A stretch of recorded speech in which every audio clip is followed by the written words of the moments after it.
اهلا بكم في فيديو جديد. النهارده هنتكلم عن اسباب تعادل الاهلي مع المصري البورسعيدي. بعد تعادل الزمالك مع الاتحاد السكندري امبارح، كان المفروض ان الاهلي يكسب النهارده عشان يوسع الفارق ما بينهم، وخصوصا ان المواجهه الجايه بين الاهلي والزمالك. كان الاهلي هيدخل ماتش الزمالك مرتاح يكفيه فقط التعادل، لكن بعد تعادل الزمالك رفض الاهلي انه يوسع الفارق وصمم ان هو يتعادل هو كمان. هنتكلم النهارده عن اسباب تعادل الاهلي مع المصري. هنقول الاسباب اجمالا وبعد كده نفصلها سبب سبب. اول سبب هو عدم استقرار المدرب مارسيل كولر على تشكيل ثابت. لحد النهارده بيجرب في اللعيبه، مفيش اسلوب لعب واضح ولا طريقه انت كمتفرج تقدر تفهمها، وانا متاكد ان اللعيبه نفسها مش فاهماها. مفيش اي استفاده من الضربات الركنيه ولا الركلات الحره، وده طبعا شغل مدرب. هو تمركز المهاجمين داخل منطقه الجزاء، تمركز كارثي، وهثبت لكم ده بالفيديو وبالصور. لا وحط لي على ده كمان ان انت اول ما بتتزنق بتلعب كرات عاليه وبتسلم الكوره للفريق اللي قدامك بكل سهوله، وفي النهايه تبديلاته المتاخره اللي دايما بتبقى بعد الدقيقه 65 و75.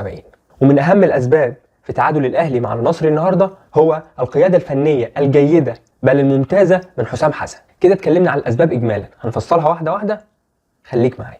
زي ما قلت، من اهم الاسباب ومن اول الاسباب اللي خلت مستوى الاهلي متذبذب بالطريقه دي، مباراه يأدي كويس ومباراه يتعادل، ترجع لعدم استقرار المدرب على تشكيل ثابت. بمعنى ان هو بيجرب كل مباراه لاعب جديد. هتقول لي اللعيبه ما بتأديش معاه، هي دي القماشه الموجوده. لا، اللعيبه دي قبل كده واخده افريقيا مرتين مع مدربين تانية. المدرب ده هو المسؤول الاول عن اللاعب بدنيا ونفسيا وذهنيا وتكتيكيا في الملعب. فانا بحمله سوء مستوى محمد شريف، بحمله سوء مستوى قفشه. ده غير ان هو مش مستقر على ولا جناح في النادي الاهلي. بيلعب حسين الشحات ويرجع يقعده دكه، بيلعب برونو سافيو صانع لعب ويرجع يلعبه وينج، يلعب قفشه وبعدين يقعده دكه.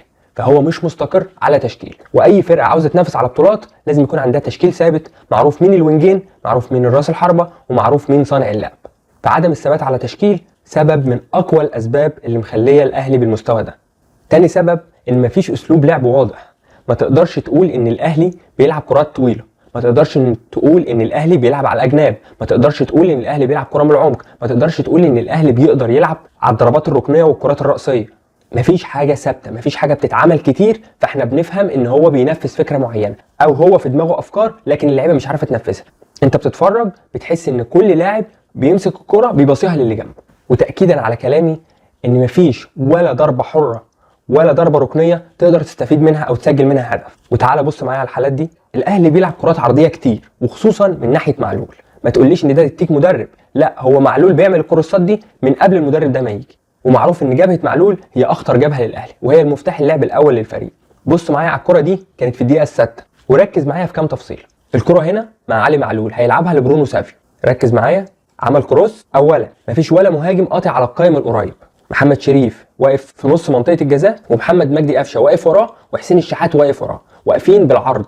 فاذا من الاول خالص مفيش تركيز. ده لسه الدقيقه 6 والموقف ده هيتكرر كتير. هنا ضربه ركنيه حسين الشحات بيرفعها في الدقيقه 14. المفروض انت في اول المباراه والمفروض انك ضاغط والمفروض انك مركز وانت عارف بتعمل ايه. بص على تمركز لعيبه الاهلي اثناء لعب الضربه الركنيه. مفيش ولا واحد قاطع على القائم القريب ولا واحد قطع على القائم البعيد، كلهم واقفين صف ورا بعض. وهتشوف اثناء التنفيذ ايه اللي هيحصل. اتلعبت بالونه عدت الناحيه الثانيه على القائم البعيد وما استفدناش منها حاجه.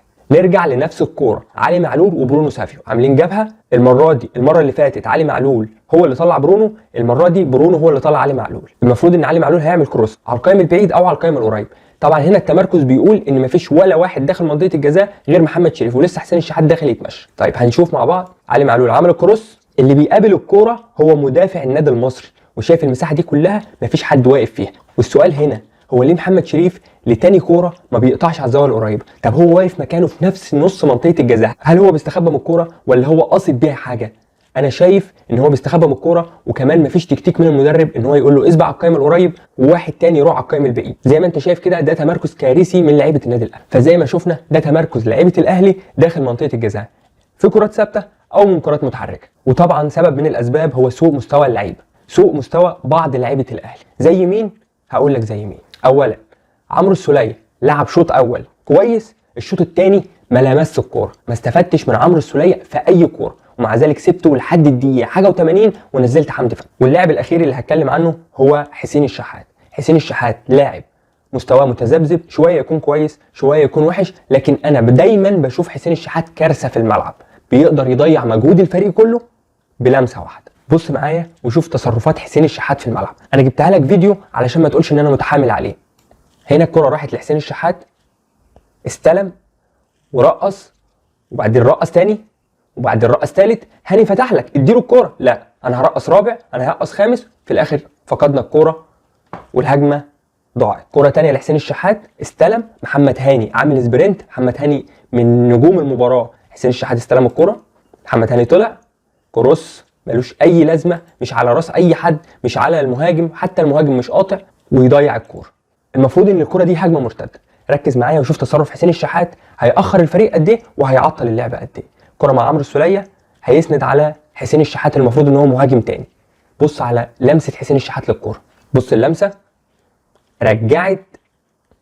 اولا هو الباص غلط، رجعت الهجمه ولعيبه المصري كلها رجعت. طب انت بقى لما سلمت الكره لهاني، هل فتحت له مساحه على الطرف عشان يديها لك تاني؟ لا، داخل في عمق الملعب واقف مع 2 لعيبه، الكوره ميته ملهاش اي لازمه وهاني رجع بيها. تقدر تقول ان هو بيضيع مجهود الفرقه كلها. في امكانه يباصي ما بيباصيش، في امكانه يرفع ما بيرفعش. فاذا سوء مستوى بعض اللعيبه زي محمد شريف، زي حسين الشحات، زي عمرو السولية اللي اداك ماتشين قبل كده لكن النهارده اداك شوط واحد، زي برونو سافيو اللي مش قادر يتاقلم لحد دلوقتي، زي ان اهم لاعب عندك وهو همزه الوصل بين الهجوم ووسط الملعب محمد مجدي قفشه، انت مش قادر توظفه كويس ومستواه كمان نزل، والنهارده كمان اتعور في اول المباراه وكمل المباراه مصاب. واحد زي احمد عبد القادر ده ليه قاعد على الدكه؟ معرفش، الاجابه اكيد عند المدرب. طبعا مش عاوزين ننكر حق حسام حسن في تحفيظ لعيبته الخطه، كان بيلعب ب5 في خط الدفاع علشان يقفل الاطراف تماما. كل لاعب من الاهلي كان بيستلم الكوره كان بيبقى عليه 2، وكمان قدر ان هو يهاجم ويعمل هجمات مرتده خطيره وكان ممكن يسجل لولا تالق محمد الشناوي. وكده اكون اتكلمت عن اهم اسباب تعادل الاهلي وسوء مستواه في المباريات الاخيره. المباراه الجايه هتكون ضد الزمالك، هنطلع بعد المباراه نحللها، يا رب نطلع نحلل المكسب ما نحللش اسباب الهزيمه. وكده انا قلت اللي عندي. المهم رايك انت، لو عجبتك الحلقه اعمل لايك وسبسكرايب للقناه. سلام.